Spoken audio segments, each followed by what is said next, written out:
நாகப்பட்டினம் மாவட்டம் திருமருகல் ஒன்றியத்திற்கு உட்பட்ட மேலவாஞ்சூர் அமிர்தா நகரில் ஊராட்சி ஒன்றிய தொடக்கப்பள்ளி அமைந்துள்ளது. இந்த பள்ளியில் படித்து வரும் 20க்கும் மேற்பட்ட மாணவர்களுக்கு தமிழக அரசு சார்பில் காலை சிற்றுண்டியும் மதிய உணவும் வழங்கப்படுகிறது. தொடக்கப்பள்ளியில் சத்துணவு ஆசிரியராக பணிபுரியும் புஷ்பவள்ளி என்பவர் உணவருந்தும் மாணவர்களை தினமும் திட்டி தீர்ப்பதாக தெரிகிறது. இந்த தகவலை அறிந்த சமூக ஆர்வலர் ஒருவர் பள்ளிக்கு நேரில் சென்று மாணவர்களின் குறைகளை கேட்டறிந்தார். சத்துணவு சாப்பிடும் மாணவர்கள் கை தவறி தட்டை கீழே போட்டால் சத்துணவு ஆசிரியர் புஷ்பவள்ளி கெட்ட வார்த்தையால் திட்டி அதே சாப்பாட்டை சாப்பிடச் சொல்வதாக கூறுகின்றனர் மாணவர்கள்.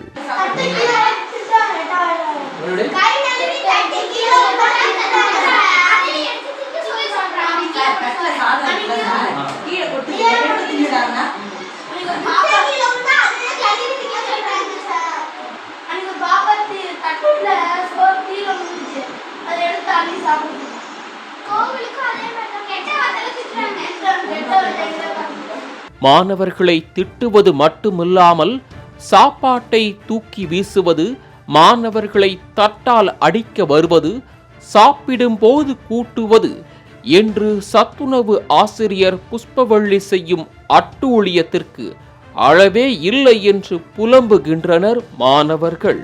மாணவர்களையே ஜெயில் கைதி போல நடத்தும் புஷ்பவள்ளி பாடம் நடத்தும் ஆசிரியர்களையும் தலைமை ஆசிரியரையும் கூட விட்டு வைக்கவில்லை.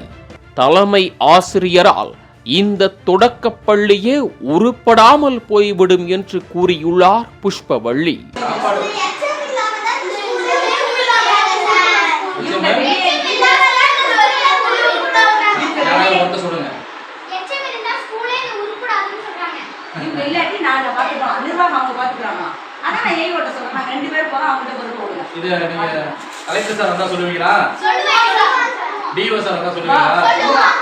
தன்னிச்சை அதிகாரம் படைத்தவர் போல் நடந்து கொள்ளும் சத்துணவு ஆசிரியர் புஷ்பவள்ளியின் செயல்பாடுகளால் மாணவர்கள் மிகுந்த மன உளைச்சலுக்கு ஆளாகி உள்ளனர்.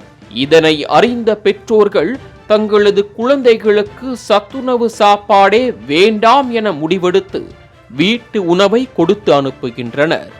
இந்த அளவுக்கு மிக மோசமாக மாணவர்களிடம் நடந்து கொண்ட சத்துணவு ஆசிரியர் புஷ்பவள்ளி மீது நடவடிக்கை எடுக்குமாறு பள்ளி கல்வித்துறைக்கு பெற்றோர்களும் சமூக ஆர்வலர்களும் கோரிக்கை விடுத்துள்ளனர். மாணவர்கள் பள்ளிக்கு வருவதையும் ஆரோக்கியமாக கல்வி கற்பதையும் ஊக்குவிக்கும் நோக்கத்தில் உருவாக்கப்பட்ட சத்துணவு திட்டத்தில் கனிவாகவும் அன்பாகவும் நடந்து கொள்ளும் ஊழியர்களை நியமிக்க வேண்டும் என்பதே நம் அனைவரது கோரிக்கையாக உள்ளது. மாலை முரசு செய்திகளுக்காக நாகப்பட்டினத்திலிருந்து செய்தியாளர் மூர்த்தி.